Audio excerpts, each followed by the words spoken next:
Eric Watson here, freelance writer, player of games, writer of words, recorder of videos, and tabletop role-playing aficionado. Welcome to my weekly behind-the-scenes DM-only live stream, Crafting Annihilation, which I build, write, and prepare for our next session of Tomb of Annihilation. If you're playing characters Mannix, Kales, Gillian, George, or Theron, this is not for you, but for the rest of you, welcome. Stream our Tomb of Annihilation sessions live on YouTube every Friday evening. Catch up on previous episodes on my YouTube page, as well as read weekly session recaps at roguewatson.com. If you'd like to support the channel, check out patreon.com/roguewatson. Shout out to Platinum patrons Andrew, Richard, Joe, Will, Tiny Dancer, Crazy Pat, Nick, and Ribzung. And Gold patrons RPG Papercrafts, Charming Grenade, Pretty Boy, Newman, Mark Gilstead, Vicente, Gilberto, Sean, A.K., Cert2B, Adam, Dead Lizard Lounge, and Sam. Thank you all very much for your support. For our campaign, we use Roll20.net. For streaming, I use Open Broadcaster software with Streamlabs. I have missed you all so much. I didn't do a Crafting Annihilation last week. I was actually out on vacation. Went to the beach. It was amazing.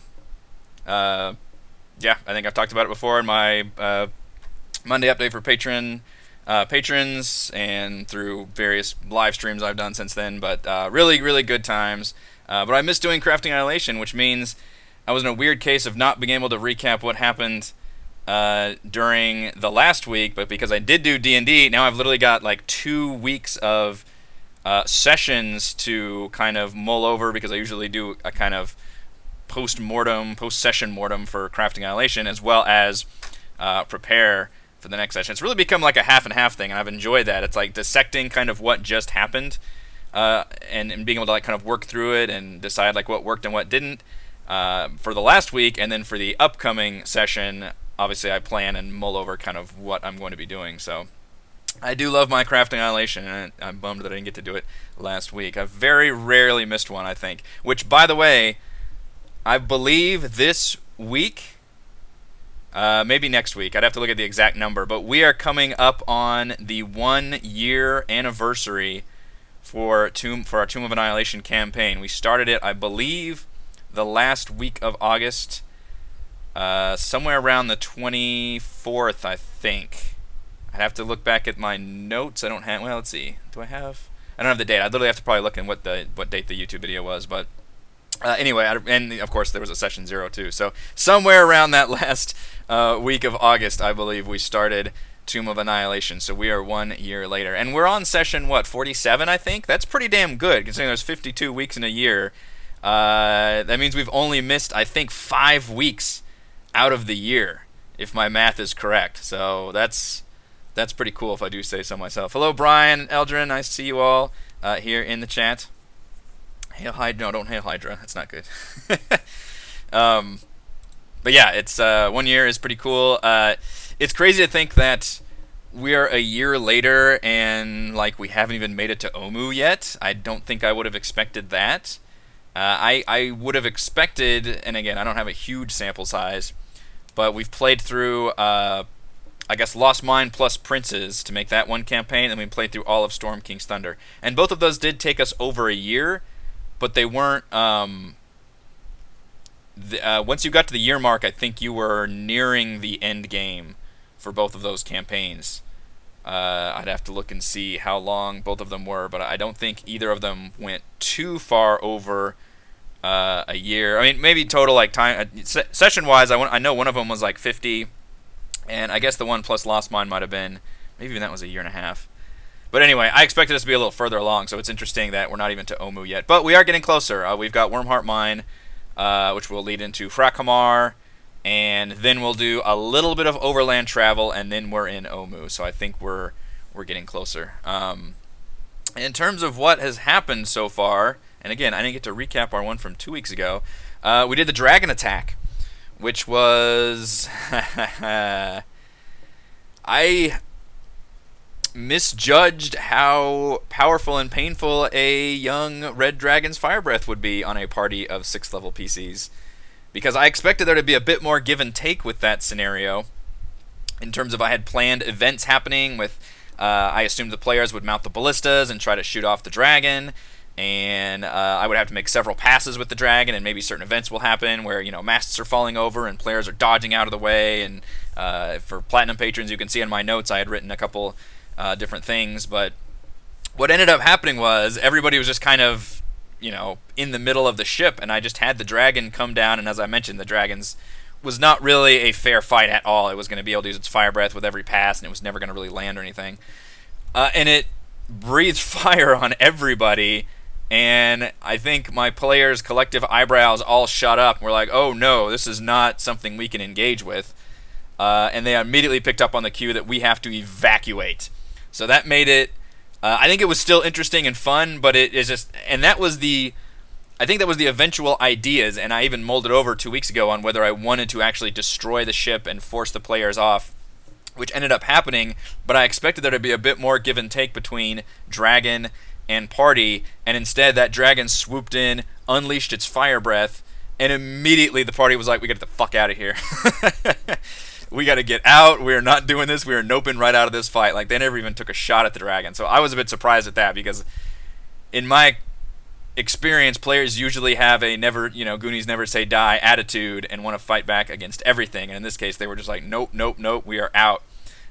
Beginning with, and I did like literally down a player. I think it was Gillian. Down that player. Mannix would have gone down, except he was the only one that was not in the fire breath. Everybody else, it nuked like Theron's wild shape. Like, everybody went down to like 20% hit points. Like, it was an effective statement to say, oh, we can't actually engage in this fight. We have to escape. So I think it still ended up being a fun and enjoyable encounter. It did its purpose, which was to rattle the players with a big fight and destroy their ship, which I honestly haven't thought of. I did the classic thing, which is in TV, where, if you don't see the body of somebody die, then they're not really dead. It's a very classic TV trope that can always come back. And I kind of used that with Captain Ortome, and maybe even the First Mate. Those characters could reappear at some point, maybe as prisoners in the Fane of the Night Serpent, for example, or even deep down in the Tomb of Annihilation somehow. So I kind of left that a little bit open. They could appear, but for all intents and purposes, the Brazen Pegasus has been systematically destroyed by the Dragon, which hopefully will put the players in a space to want to hunt the Dragon. But what ended up happening is they got on shore and they were like, fuck this, we don't want to fight this Dragon. I had to actually use Hugh, my one of the NPCs, to be like, no, you guys can do this. I fear I may have scared them off the quest a little too much. Because I still want them to go down and hunt the Dragon. But it had the opposite effect. Like, I was hoping that would galvanize my players and like, oh, we got to avenge Ortome and go down and hunt this Dragon down because it attacked us. And instead it had the opposite effect. They're like, no, we don't want to jack with this Dragon at all. And I was like, oh no, I scared them away from the Dragon. That was not my that was not my intent. I wanted just to make it exciting. So, but they still headed into the mine. So they will be dealing with the Dragon soon.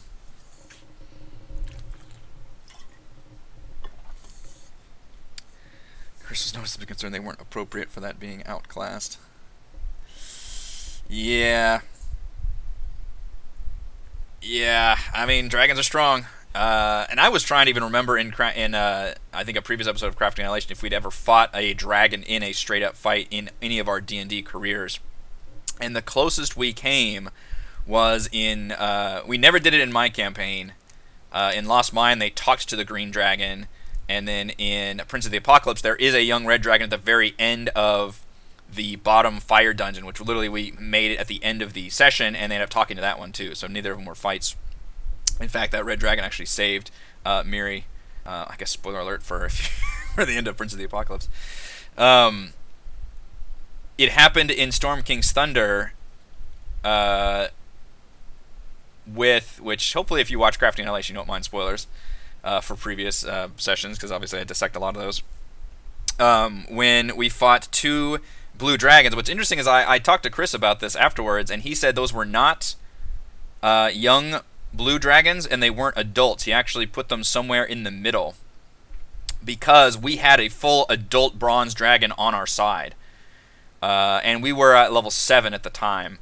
So, but still, you're fighting two blue dragons. You do have one adult dragon on your sides. That one pretty much takes one out of the equation. But still, we fought another one, and I believe we killed both of them.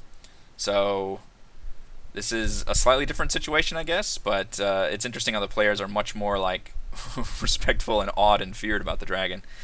But they ended up going to Wormheart Mine anyway. The Commandant fight ended up being easier than I expected.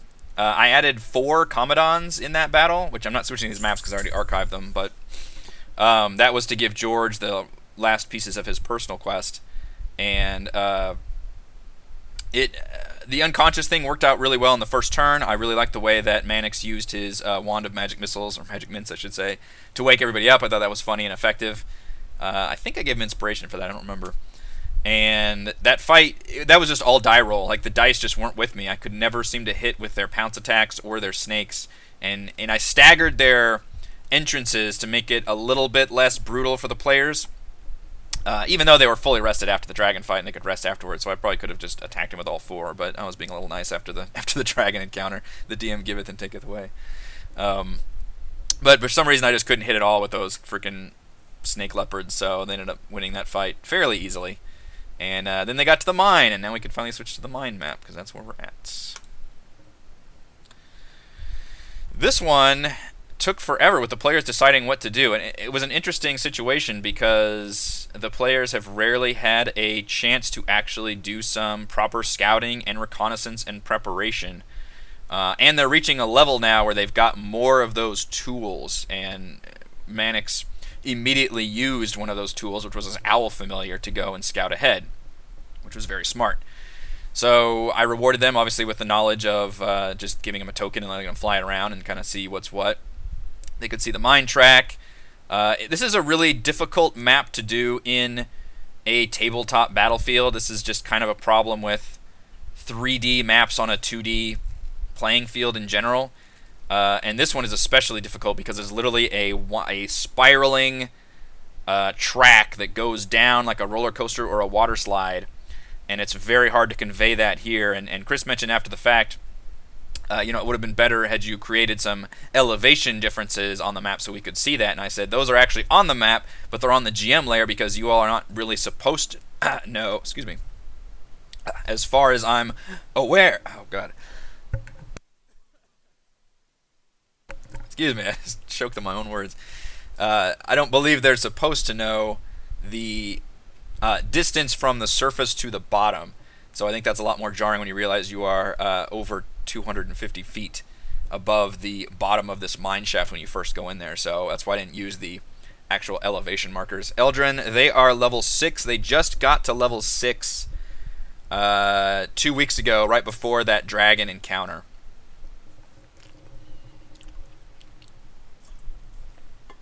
Drink some water. Which I'm planning on them being level 6 for this dungeon and the next dungeon, and then leveling up to 7 either after that or right before they get, like, as the reward for getting to Omu. So it'll either be level 7 will either be their reward after they complete these two dungeons, which are linked together, Wormheart and Harakamar, or as the reward for when they get to Omu. It just kind of depends on how long they've been level 6 and kind of where I feel it should be. I'm probably leaning toward it being more in Omu, keeping them level 6 a little bit longer, because I don't see either of these dungeons taking a whole lot of time. I don't think either of them are as long as the Typhoon Palace, for example, which I believe took us 3 solid sessions. Let's see. Yeah, it was 3 sessions for that dungeon, and I don't know. Well, I mean, we spent 1 session just doing the surface. The players definitely took their time here, and in fact, they skipped 1 room. So what I did, I had to modify this area, because the way my campaign works, I don't have just kind of ghostly spirits existing because they all get sucked into the Soulmonger. So I can't use like specters or anything unless it's a very specific situation, like with the Typhoon Palace. They had this kind of magical divine dome over it or something. So I was going to use zombies, because it's supposed to be like a forge where all the original dwarves died. But zombies obviously are really nothing with level 6 people, so I was going to replace those with wights, which are the creatures in here, which would rise up as the undead remains of the dwarves. They'd be dwarven wights. But I wanted to put a door on it with dead inside, because it makes sense that the kobolds would have maybe noticed that, seen the undead here and then boarded it up. And then I did the classic, obviously, Walking Dead, don't open dead inside thing. And the players saw that and just noped right out of it, which is probably smart. I was going to put some treasure in there that they could get, but it is a classic, like, optional thing where the players, if they want to, they can choose to, open that door, fight the occupants, and get some treasure out of it. Otherwise, they can just skip it completely. So that's why there's a literally, and it looks like I just put a door there, and that's exactly what I did. I just put a door there and made it so there was undead area that they would know about. Use the blue circle as an estimated elevation tracker. I don't know the blue circle method. That was, yeah, that's true. Dwarves should know better. Had they asked, Hugh probably would have been able to tell them too. If they, I could probably. It's it's a tricky thing when you have an NPC with the party. You don't know how proactive you want to be. I always treat NPCs as very passive unless it's specifically like a cutscene or something that they need to be involved in. But otherwise, I really want the PCs to be able to do all the things.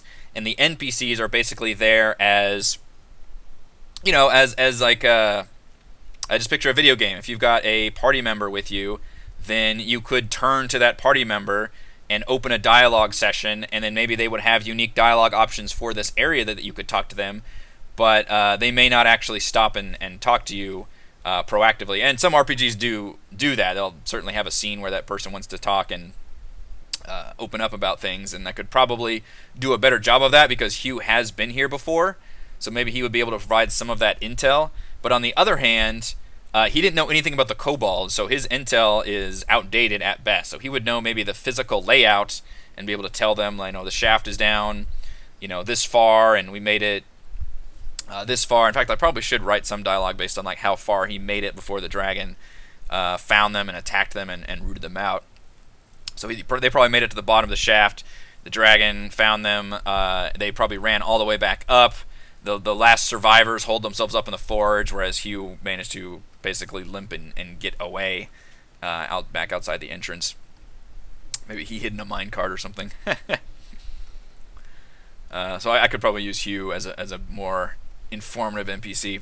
But otherwise, they let Celeste rappel down this cliff and eliminate the kobolds, which I was definitely going to let that happen because that is just kind of I like players that use their skills to their maximum purpose and feel good about doing it, and I definitely want to reward that, which is the same thing as Mannix being able to scout ahead or use comprehend languages to read all of his things that he does, or Theron speaking with animals and doing beast stuff. Like, I like rewarding players for using what they're good at and doing, as well as thinking outside the box occasionally. But what she is good at particularly is assassinating people. So the fact that and I had to roll 3 stealth checks on disadvantage, if you remember, with rappelling down this thing silently. So yes, she was they were kind of near a light source here, but I gave her the stealth check opportunity with disadvantage 3 times because she's going down like 75 feet, and she made it each time. And I actually, instead of using my passive perception, I let the kobolds roll every time, if you notice that also,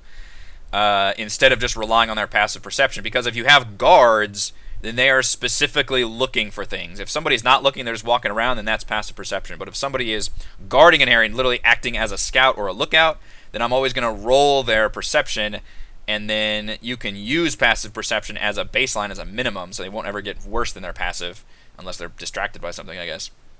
But in all the cases, the players, or the kobolds were never able to beat out the player's stealth checks for their perception, so they were able to get all that off.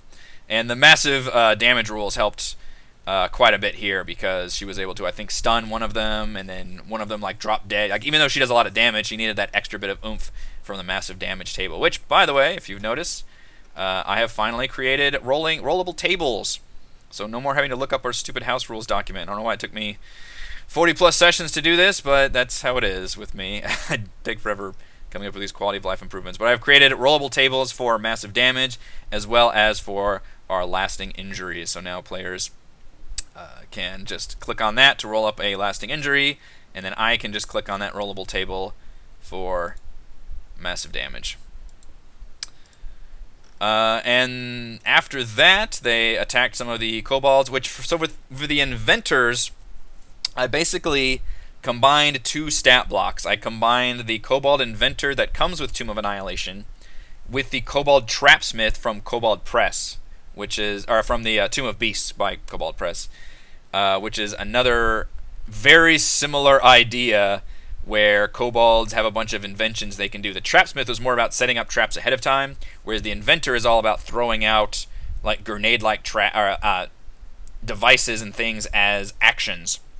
So I literally combined the two and used the best stats from each and like abilities, and then used the stat block, which was from the trapsmith, which is a more powerful stat block because kobolds are incredible. I mean, a kobold is one of the weakest creatures in D&D as far as I'm aware. They're literally designed for like level 1. They're even weaker than goblins. So I have to use more of these more powerful kobolds, otherwise players can just come in here and murder all of these kobolds without thinking twice about it. Granted, there might be some ethical ramifications there with coming into a creature's lair and just murdering them all, like the players kind of did here, but that's neither here nor there. It's up to them to determine what their ethics are, I suppose. But I added their ability, which was, so if you're confused about where do these kobolds get all these abilities, I'm looking at the kobold inventor stat sheet, doesn't have those. That's because I definitely modified the hell out of these kobold inventors. So they are unique. In fact, here's the original, which I do believe I did not jack with, which has a 12 armor class and 13 hit points, and does not have any of those interesting, like that electrified bola that I used, and the shredder trap, which I never used because the players were attacking them too quickly.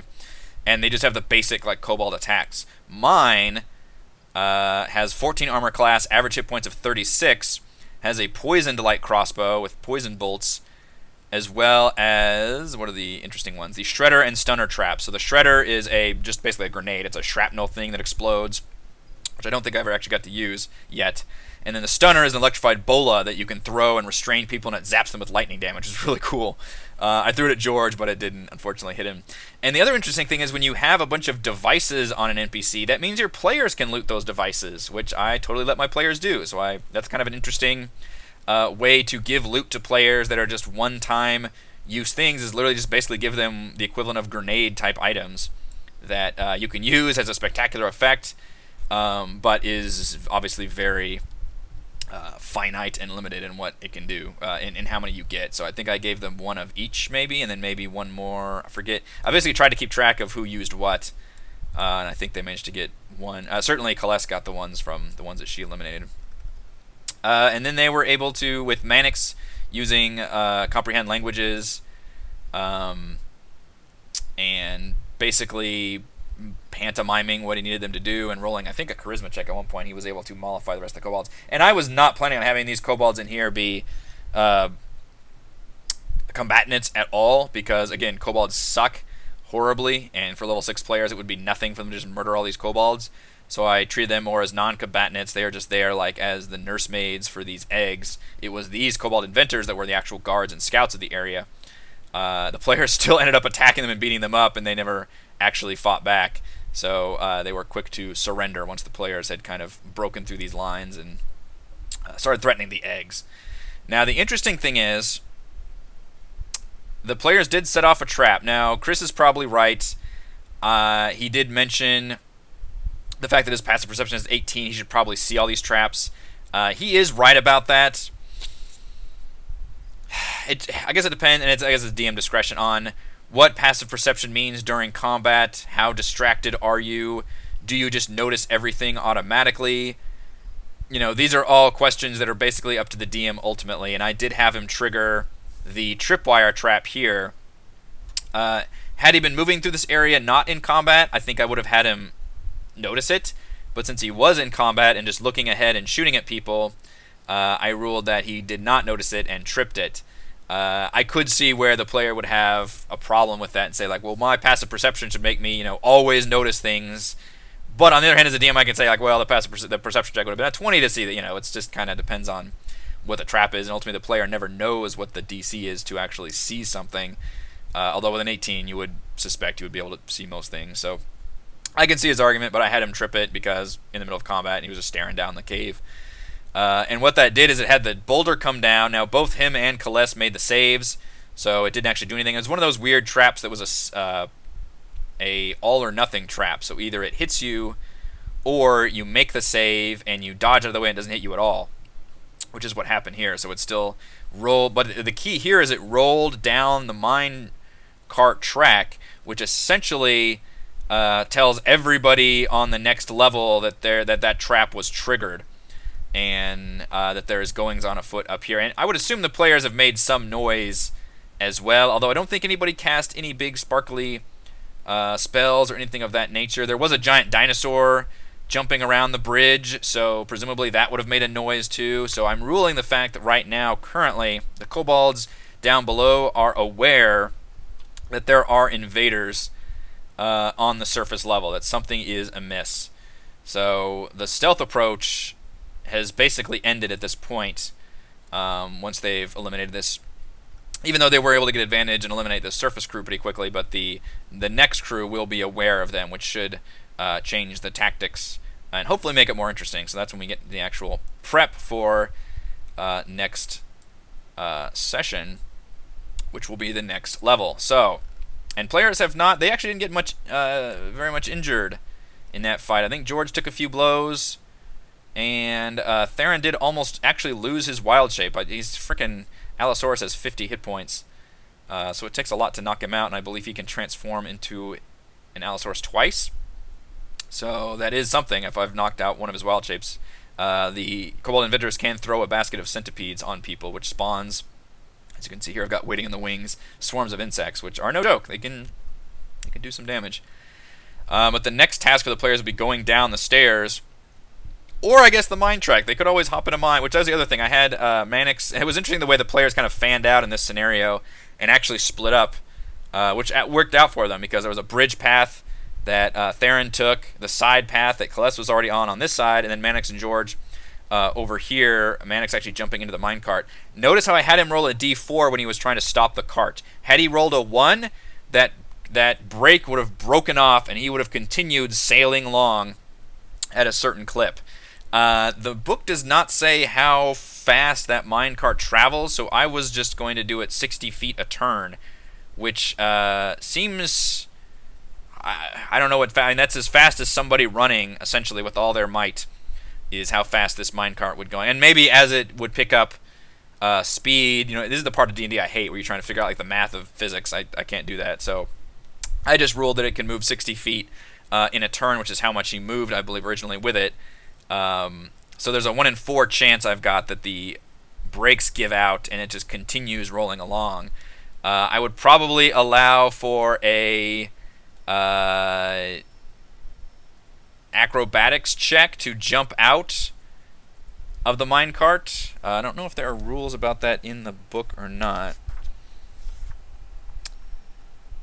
It just says, in the book it says if a brake fails, the cart races out of control round and round the pin until it smashes the barrier at the bottom of the track.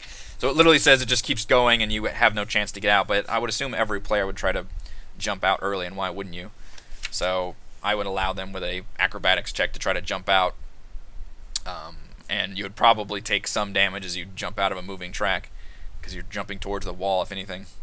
I love physics in D&D. Well, bless you, because I don't. I'm terrible at math. I'm terrible at physics. All of those things, whenever I'm trying to calculate some kind of trajectory of something, and that's, my brain just melts down. I'm totally on the other brain, which is the creative head in the clouds one, not the science one. I love science. I love science to death, but the actual math part of science I can't do. I just can't. My eyes glaze over. But I can tell a story. That's the part that I excel at. But he was able to roll just fine, so I ruled that he could stop the minecart and hop out pretty easily from there. But they could take a minecart down. If they do that, the kobolds would have a trap ready for that, which I think is... Or no, this is if they go in this one. I think this log, which is cool, you get a little icon for this.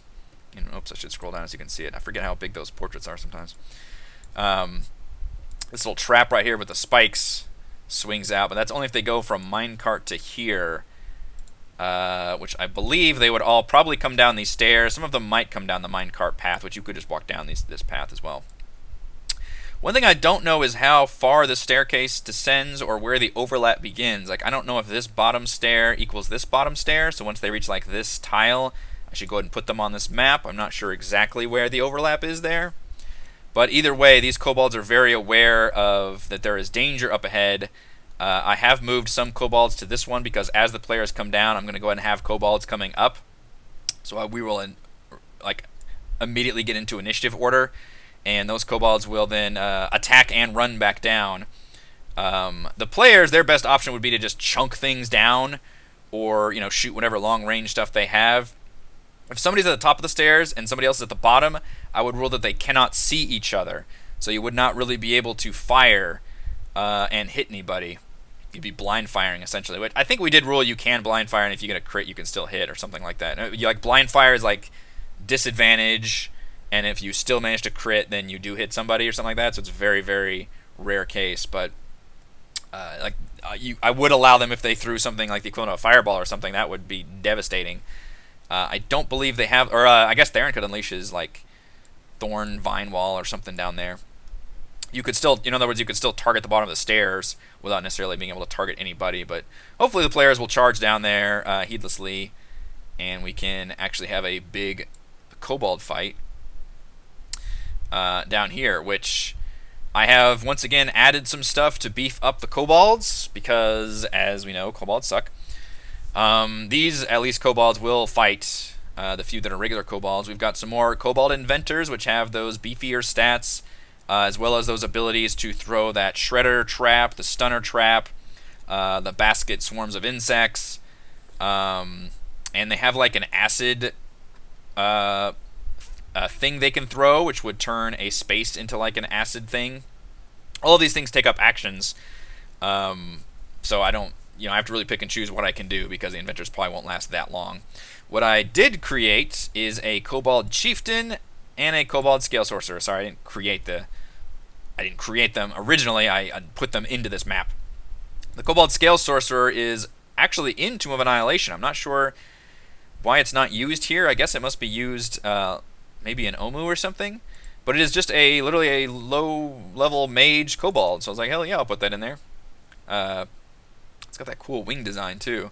Which there are more winged kobolds up north, but supposedly they don't fraternize here. But I guess I would have this one fraternize just to make it interesting. Essentially, you can just sit in the back and cast Scorching Ray, which is pretty effective. It can do that twice, I believe. It's got 2 second-level spell slots, so it could sit back there and cast Scorching Ray. The Kobold Chieftain is also from the Tomb of Beasts by Kobold Press, which is just a more powerful kobold, 17 armor class. It actually has like an average hit point of 80-something, which my one criticism of everything from the Tomb of Beasts is that it is ridiculously beefy. Like, anything out of that book lasts way too long. Like, and I realize that in D&D a lot of creatures don't last very long because they're much squishier. I think Tomb of Beasts overcompensated for that, whereas things last too long and it becomes a boring slog in terms of players just trying to punch down these giant meat shields. So it actually has like 80-some hit points in the Tomb of Beasts, and I lowered that to 68. Essentially gave it similar stats to, I think, a Berserker. Although still with a 17 armor class is nuts. It's very, very basic. It just has its short sword and bow, although it does have poison tipped on both of them. And it has an ability where it can shout out, and all the kobolds within 30 feet are granted immunity to the charm and frighten conditions, as well as adding the chieftain's charisma modifier to their attack rolls. So somehow I'm going to have to remember to add a +2 to every kobold's attack once he does that ability, which hopefully is within 30 feet of everybody. Yes, right from that position. So you can see I've got everything set up for maximum for me, of course, and then the players, I'm sure, will jack up my best laid plans as they do. But the plan is for this to be pretty much the big kobold battle, and hopefully softening up the players a bit before the dragon encounter. There is one more kobold encounter up here with a bunch of winged kobolds, which apparently don't like to fraternize with the regular kobolds. I guess I'm making an exception with the scale sorcerer. Maybe it's like the liaison. In fact, it mentions, let's see, Urd's quarters. The Urds don't mingle with their wingless kin and attack intruders on sight, fleeing up the shaft if half or more of them are killed. So that's kind of odd, because the players would easily see them coming, and maybe if they see them kill the kobolds, the Urds would all leave. I'm not sure. Maybe if this, what would probably happen is if the players start kicking ass down here, I would have the scale sorcerer then flee back to the Urds, and then they would be ready to do a second attack. Maybe even mount an attack before the players can short rest in here, because clearly there's line of sight here. In fact, let's test the line of sight. So I've not tested on the second level. Let's see, Manix, are you currently... think he's got a Wooka Nut on, so it'll probably look a little better than that. But so right now you can't see. If you go here, you can tell that there's stuff over there.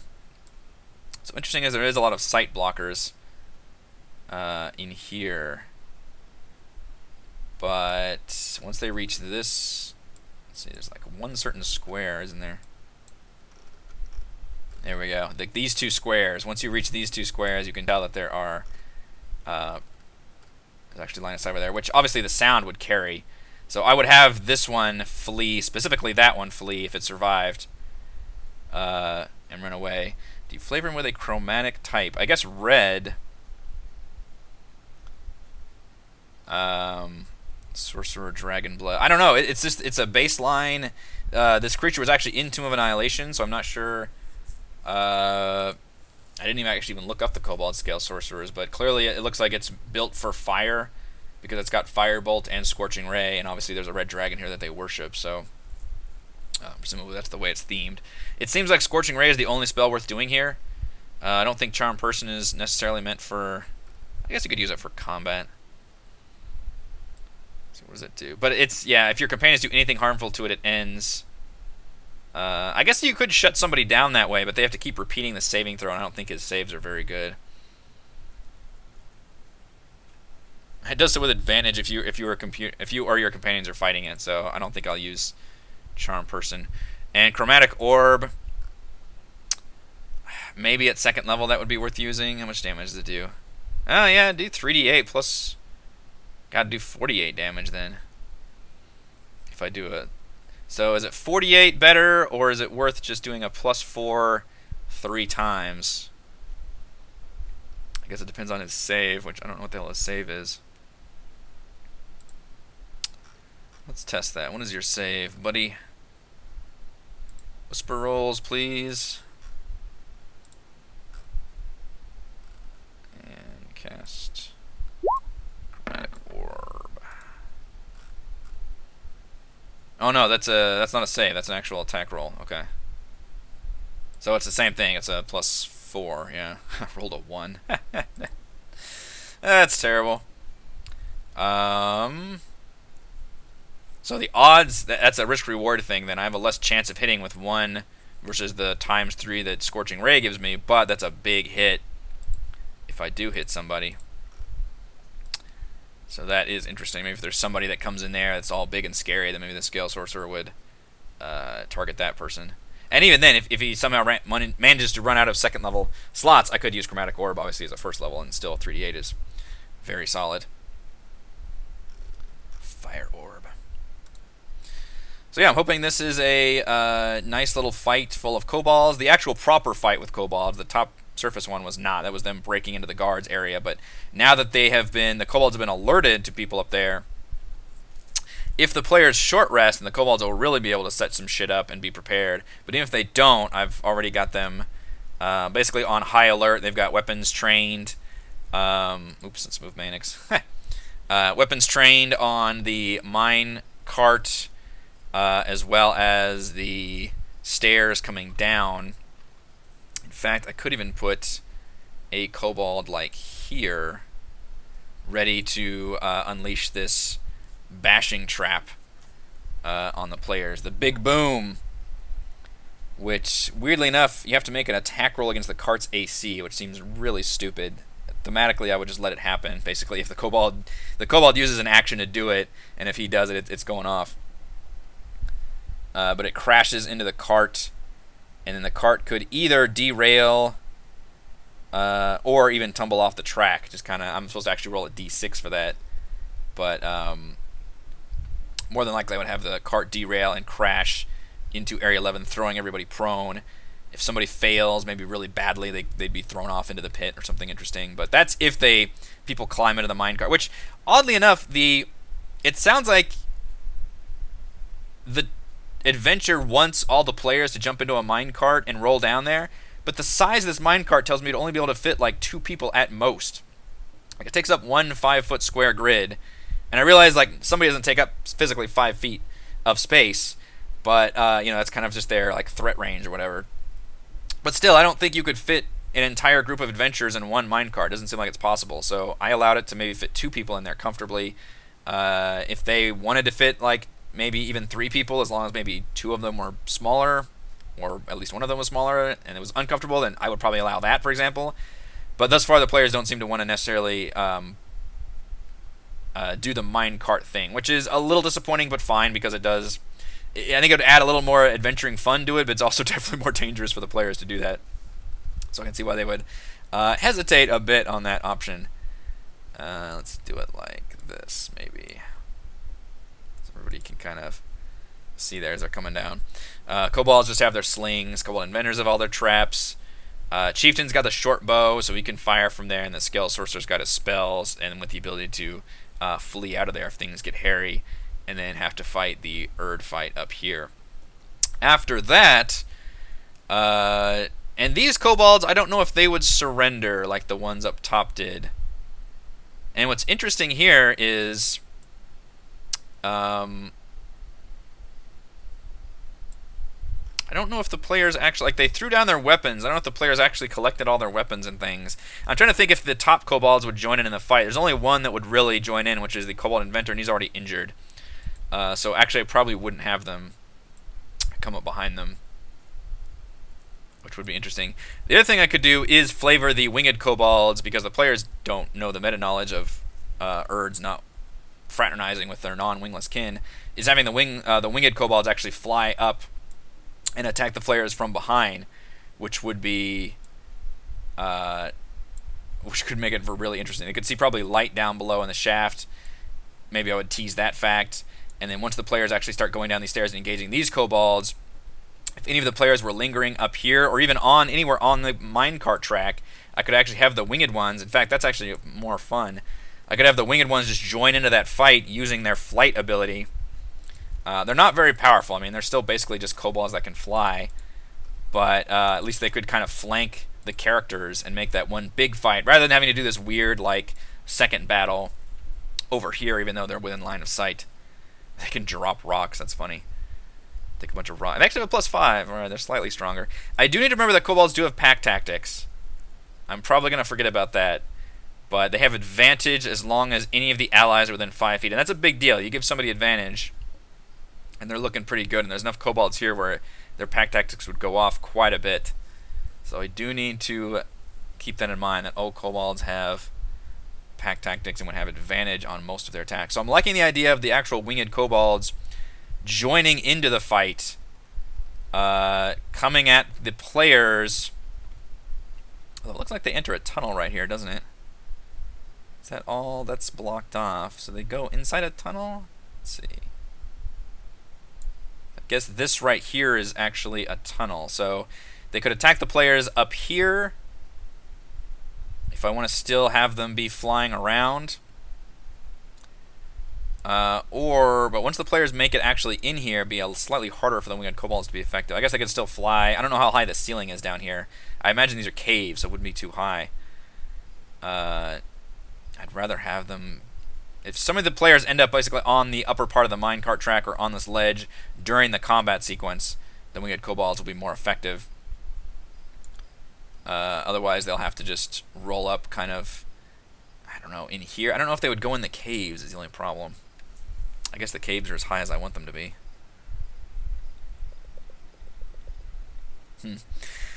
Either way, the winged kobolds will join the fight. I'm liking that idea more and more now. I'd rather have one big, cool kobold fight than a weird secondary one, like after they've already defeated the chieftain and everything. I don't know if they... I guess they would probably surrender if the chieftain especially was really down to his last thing. One interesting thing I really want to think about is sending a kobold down to the bottom in order to call the dragon. Now, it says in the text, I can pull it up in here, Wormheart Mine. Zindalor, where are you? Oops. Let's see.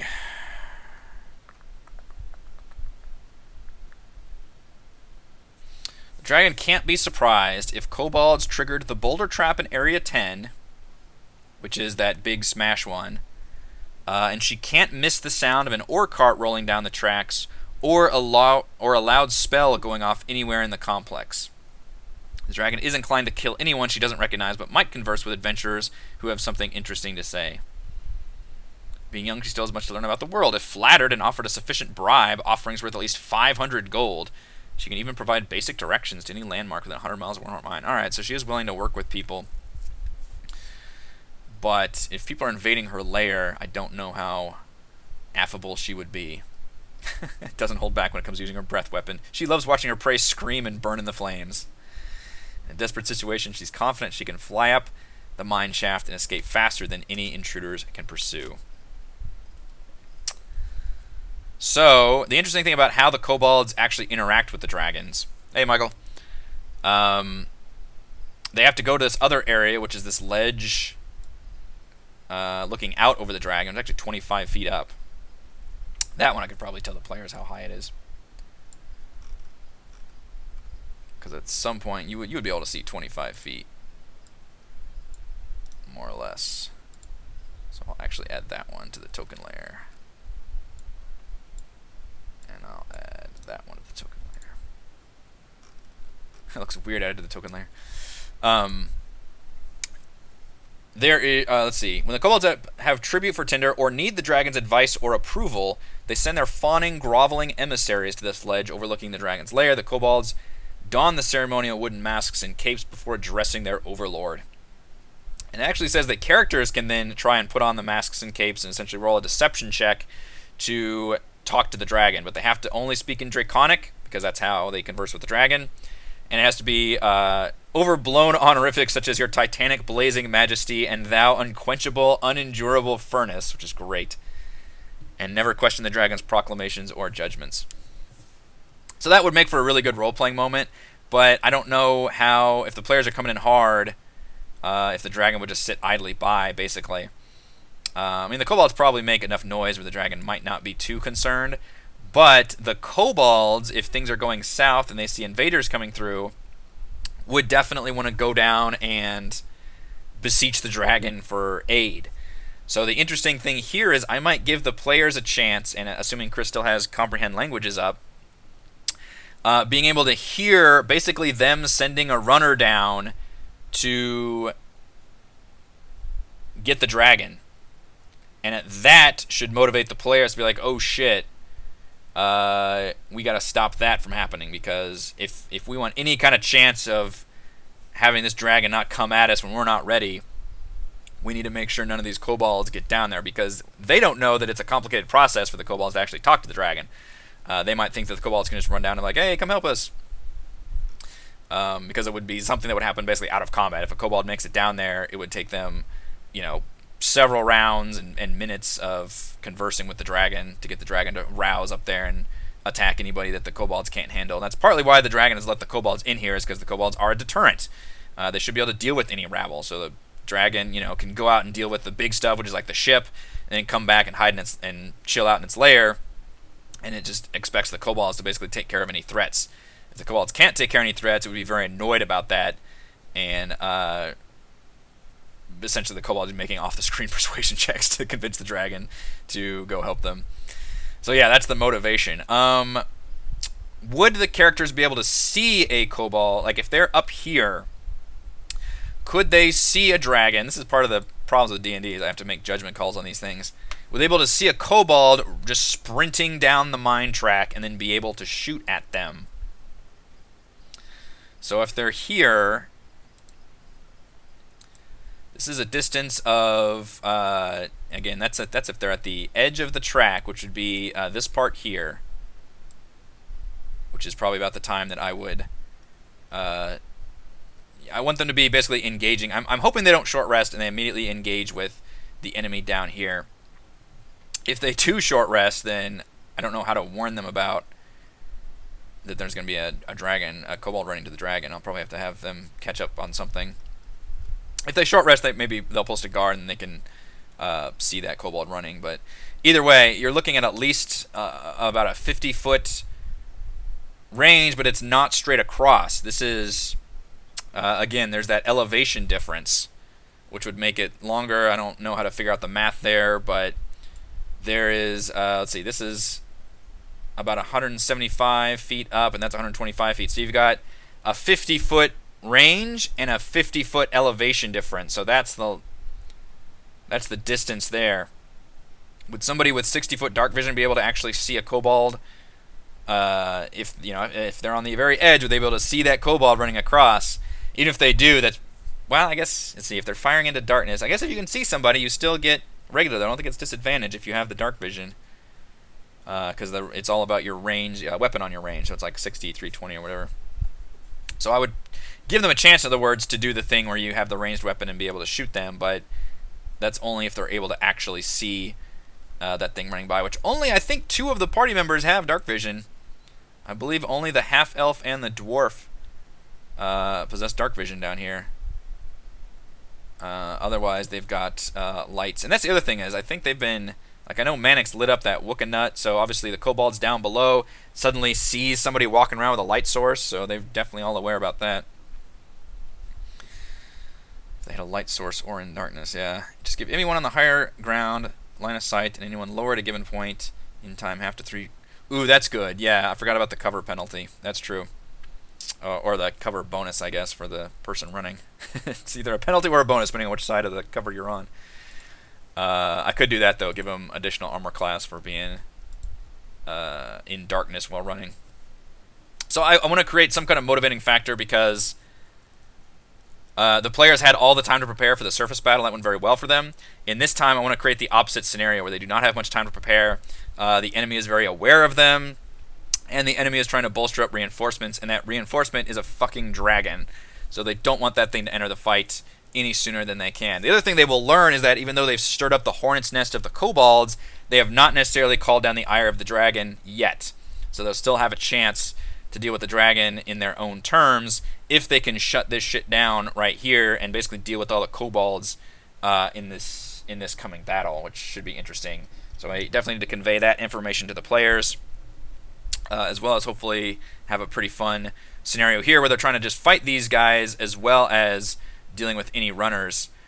The other trick would be if the winged kobolds can actually fly down there and deal with the dragon and warn the dragon. That would be obviously a huge boon, because I'm thinking about combining the winged kobold faction with the regular kobold faction, and that would be also interesting. The winged kobolds would be able to make it further down there much quicker.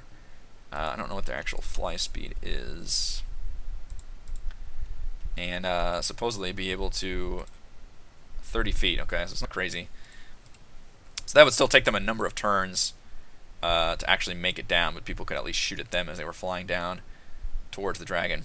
But again, the players don't know that the kobolds still have to don these robes and masks and, you know, prostrate themselves in front of the dragon and beseech its aid, essentially.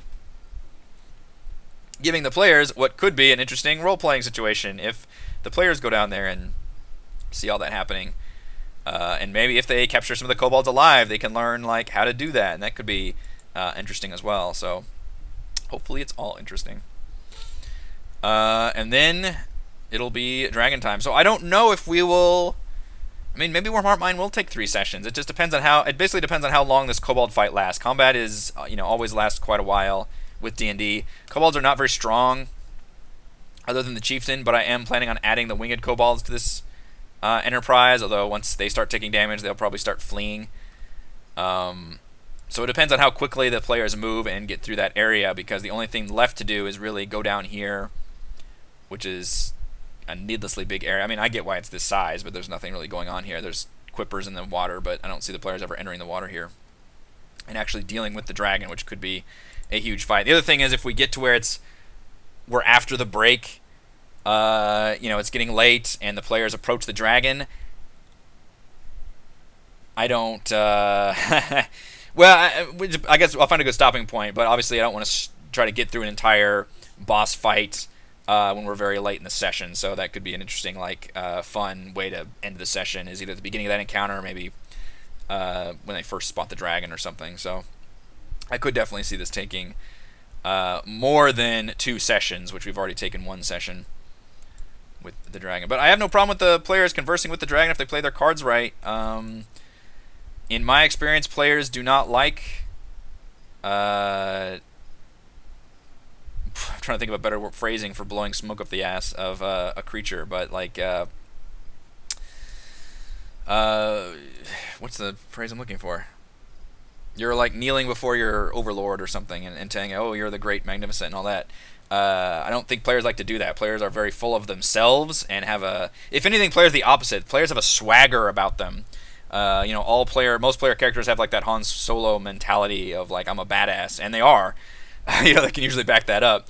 So they very rarely want to just kneel down and say how great another creature is in order to appease them. So it'll be very interesting if any of the players actually take up on the fact that that would be the only way they do it. Plus, none of them speak Draconic, so that also creates a little bit of an issue there. So more than likely, this is going to be a straight-up combat encounter.